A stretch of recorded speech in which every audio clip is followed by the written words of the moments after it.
Calles, capítulo 3.2. Con extraña angustia de morir, de caer en la trampa de la injusticia, se despertó aquella mañana el cholo José Manuel Játiva. Las pulgas, bravas, había tantas. ¡Arraray, carajo!, murmuró a media voz. Luego notó, años sin notar, que el colchón y las cobijas no olían muy bien.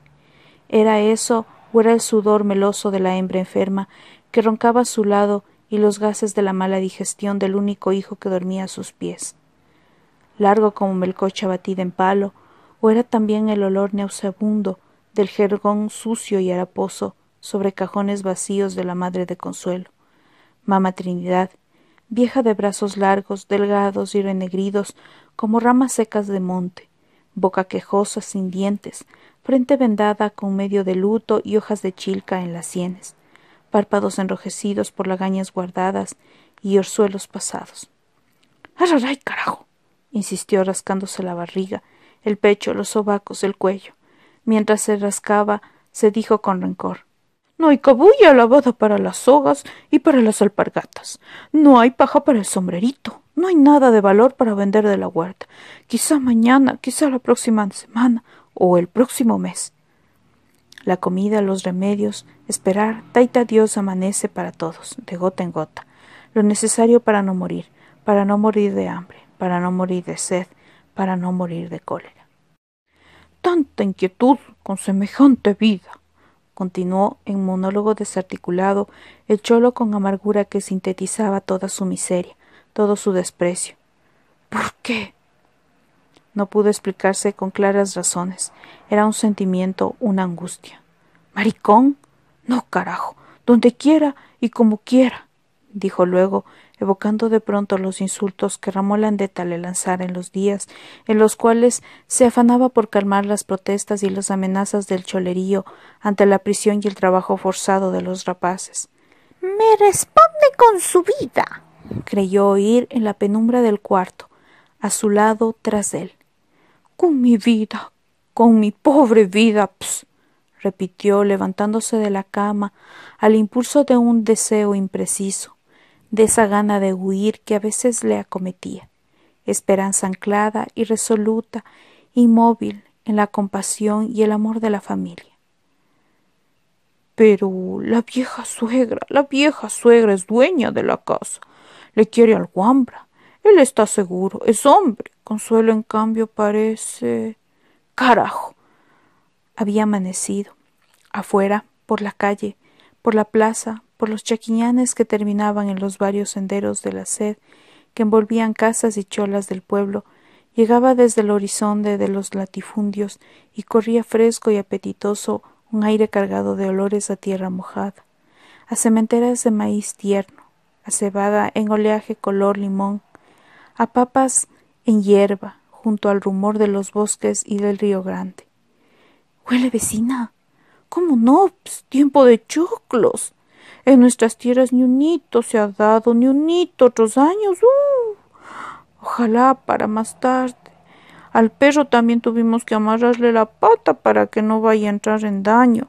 Han de matar nomás, pues, con el cristiano, pero...».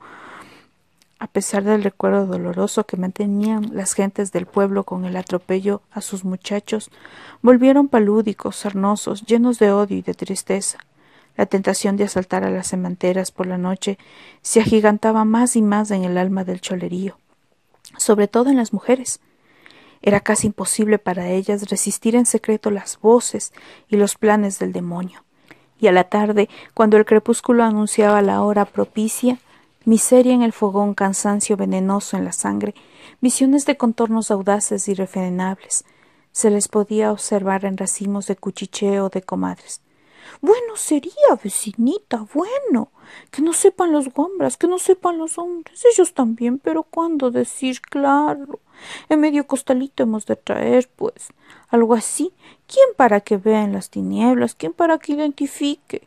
Calladito hemos de salir por la quebrada, calladito hemos de llegar, hemos de agarrar, hemos de estar de vuelta, calladito, calladito hemos de salir por la quebrada, pues, calladito hemos de llegar, hemos de agarrar y hemos de estar de vuelta con choclitos, calladito.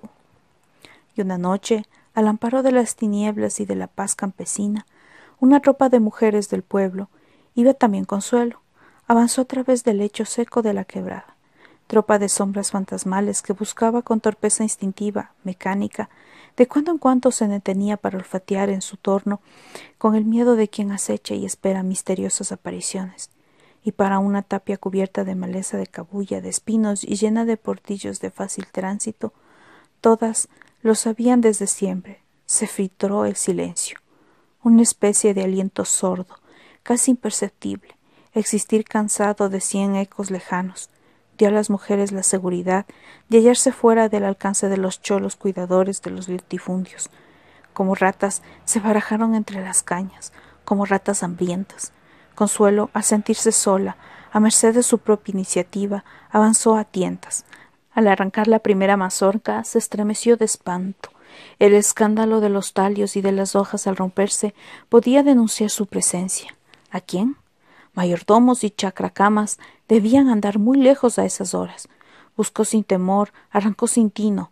Todas debieron pensar en igual forma, porque la cautela roedora del primer momento creció poco a poco en ruido de cosecha franca, de hojarasca pisoteada, de maizal azotado por el viento, mas de pronto, como en una pesadilla, surgieron por todas partes sombras y voces de amenaza, cholos armados de carajos.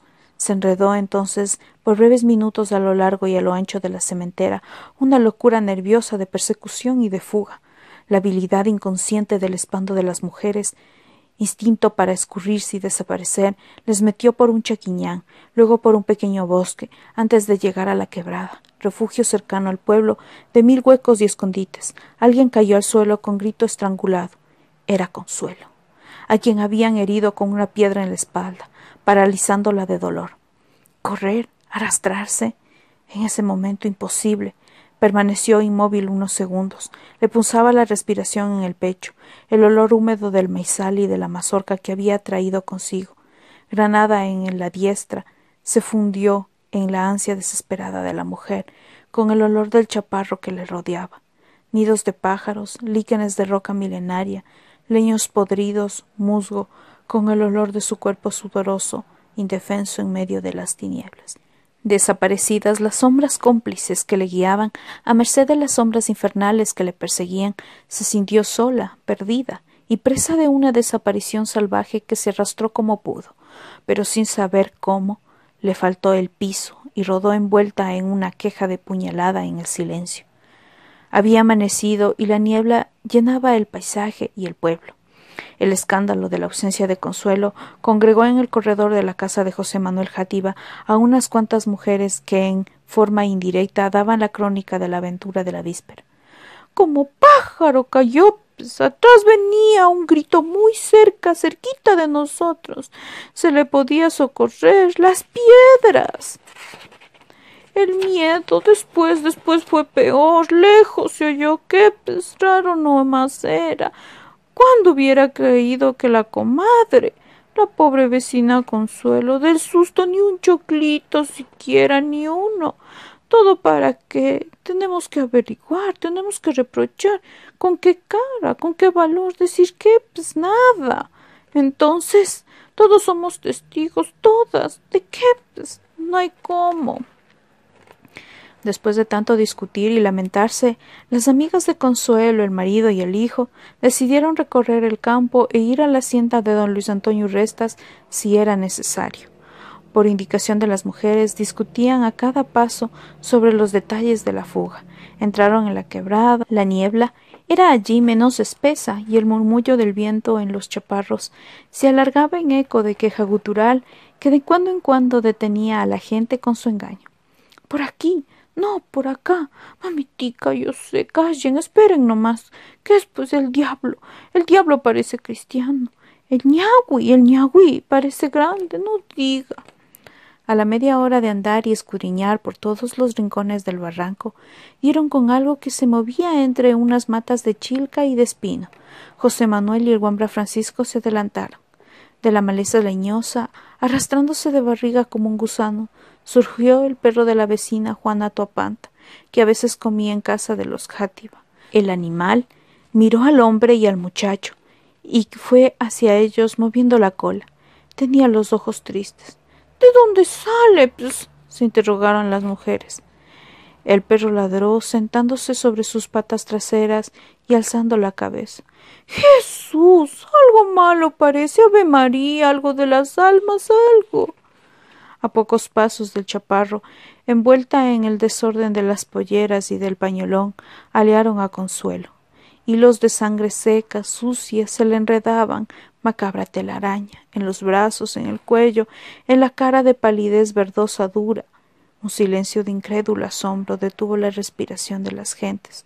El marido trató de evitar la realidad surgida ante él con gesto de niño acobardado, leve estremecimiento de negación y protesta, ojos que se cierran y se abren sin tino. Luego quiso mirar fijamente, con fijeza arrugada de dolor en el entrecejo. Y Francisco, el hijo que se hallaba a su lado, amarga y llorosa la inocencia de los ojos saltones y la boca entreabierta, murmuró: ¿Qué le ha pasado, pez? Está, advirtieron las mujeres acercándose a la desgracia de la vecina. ¿Qué? Fría como nieve, dura como un palo, muerta como mortecina. ¡No!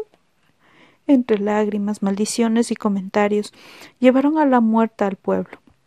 Las protestas de tipo legal de José Manuel Játiva fueron inútiles, estériles, sin testigos. Nada podía hacer el señor teniente político, y en la hacienda administradores y mayordomos le aseguraron no saber nada.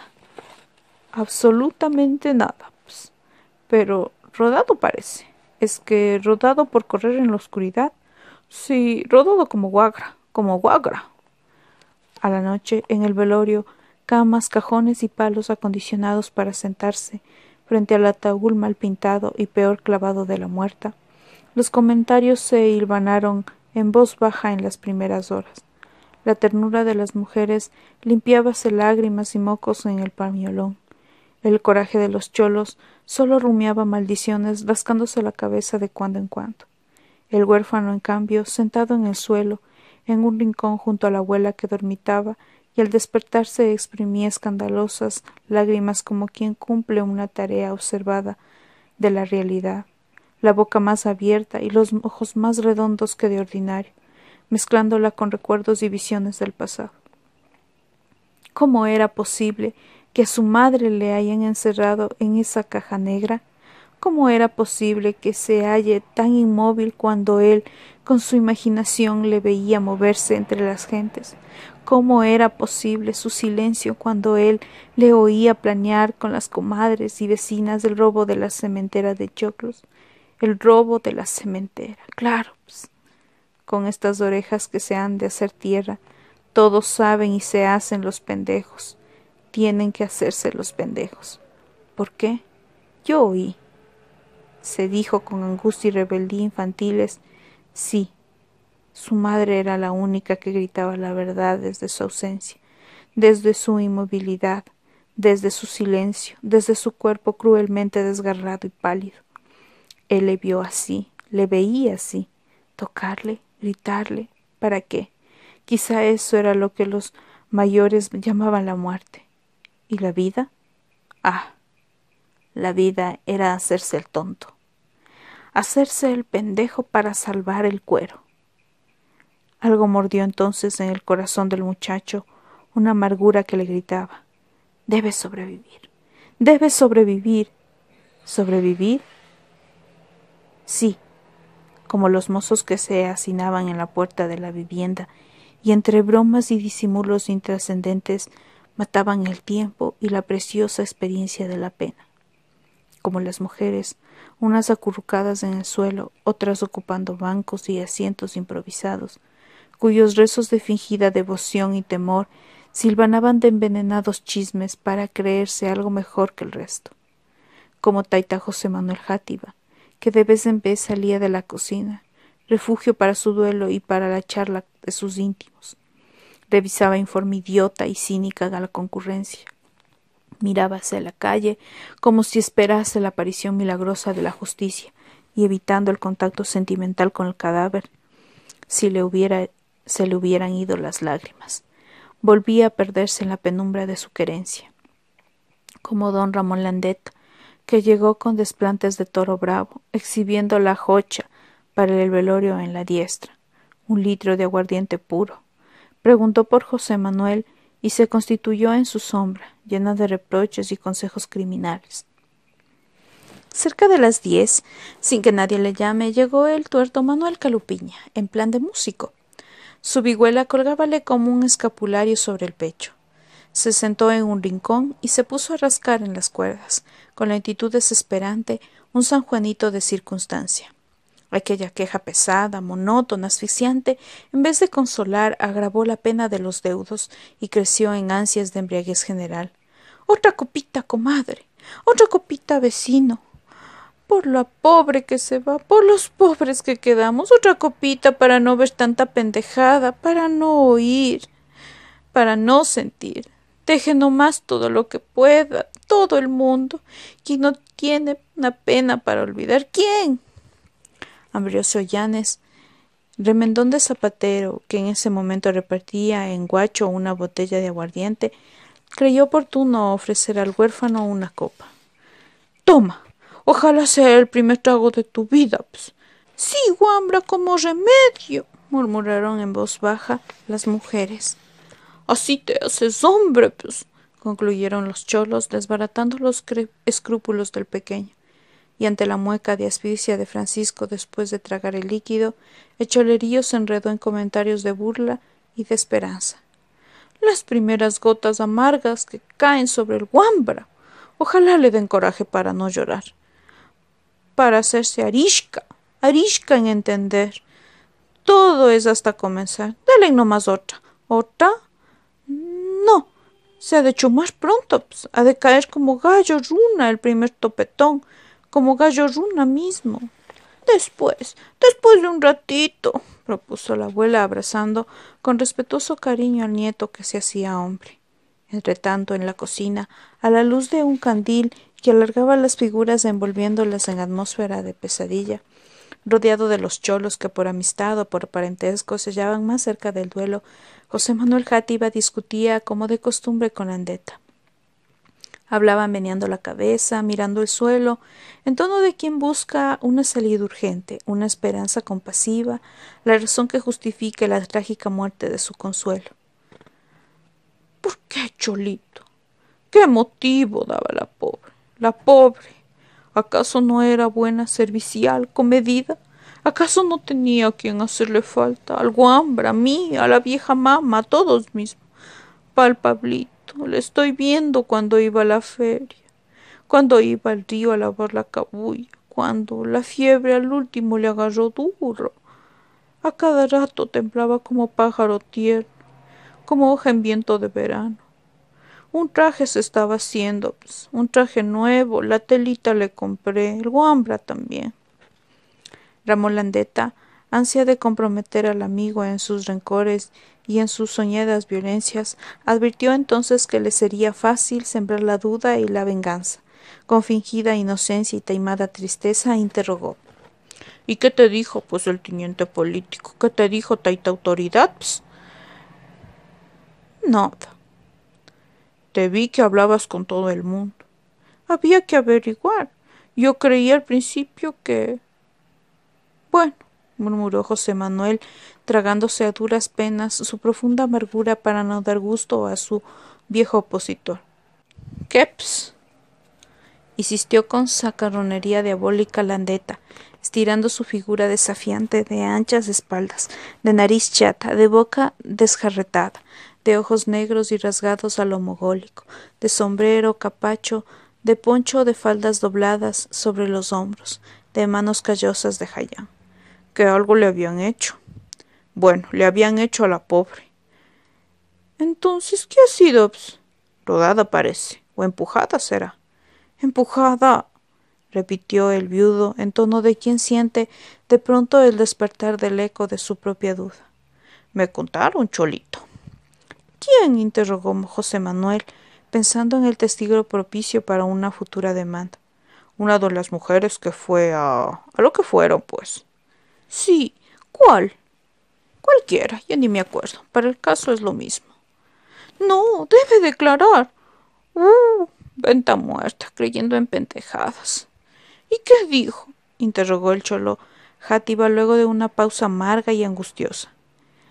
Que tu mujer cayó como pájaro en el suelo cuando empezaron a llover las piedras. ¿Cayó? Sí, de una pedrada. Pero ellos me aseguraron, me juraron también. ¿También? Ellos son unos desgraciados.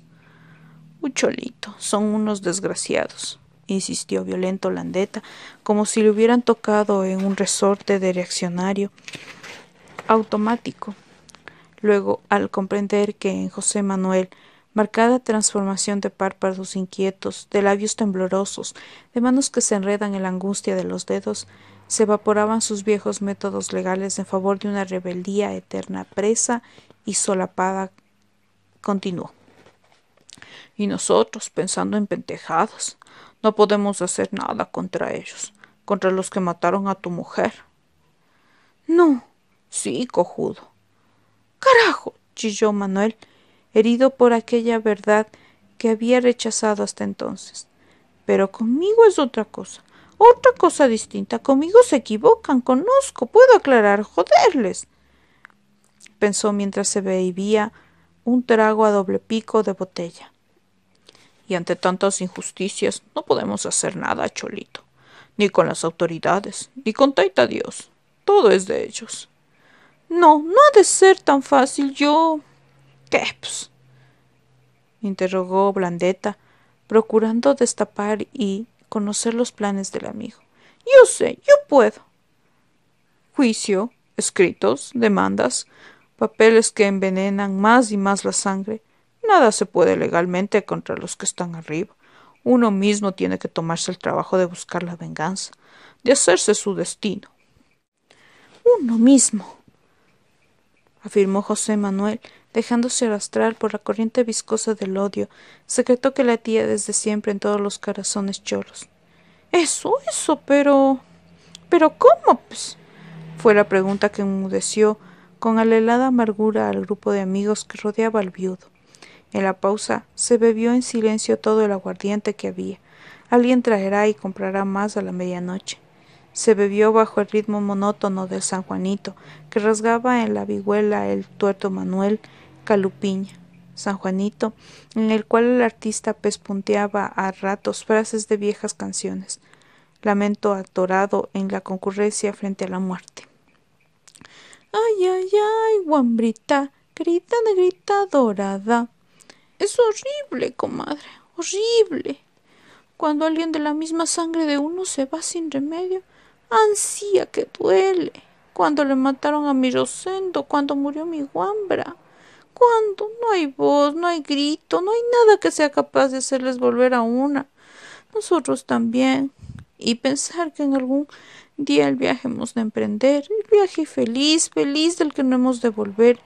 Ay, ay, ay. Ay, ay, ay, vecinita, duele, duele. Será por ella, será por los deudos, será por nosotros. ¿Por quién también será? Bajo el peso asfixiante del alcohol, del tabaco, de la música, de los comentarios, José Manuel Játiva destapó el secreto de su fracaso con los indios guasipungueros que llevó a la ciudad. Destapó ante Landeta, que le alentaba más y más, y ante las gentes que querían escucharle. Eran las armas que habían hallado para su venganza. Eran las armas que él las creía capaces, únicas, dignas de exhibirse. Es como les cuento, carajo. Si me da la gana, les digo a los runas que todo es mentira, que no vendrá nadie a socorrerles, que no les darán nunca nada. Les digo aun cuando me maten. Por Dios, por la Consuelo, por la muerta. Claro, carajo. Yo te acompaño. Yo les digo a los longos lo que tienen que hacer, propuso entonces Landeta, saboreando con diabólico orgullo el triunfo de sus métodos. Ellos mismos saben, pues. ¿Cómo sabemos nosotros? Pero no hay quien, carajo. Unos a las 3, otros a las 4, cuando todo era más oscuro y más frío en el paisaje negro, se desgranaron cholos y cholas del velorio, tambaleándose entre las tinieblas que llenaban las calles con alegría de pisar en el lodo fresco para los pies afiebrados de alcohol, palpando como ciegos con las manos hacia adelante, buscaban porfiadamente un refugio, choza o casa. Algunos alzaban la cabeza sintiendo ansias de gritar, la maldición o la blasfemia inarticulada, primitiva. Otros permanecían sembrados en el barro. Pausa de búsqueda, calambre de desorientación, y al iniciar de nuevo su marcha, apartaban con los dedos en garra la oscuridad que les envolvía. Entretanto, en la casa del duelo, la música del tuerto Calupiña, persistencia de responso sobre un crimen sin nombre, tropezaba y caía por el empedrado del roncar y asfixiante del viudo, de la abuela, del hijo y de los pocos vecinos que creyeron oportuno y caritativo dormir su borrachera a los pies del cadáver de la pobre Consuelo.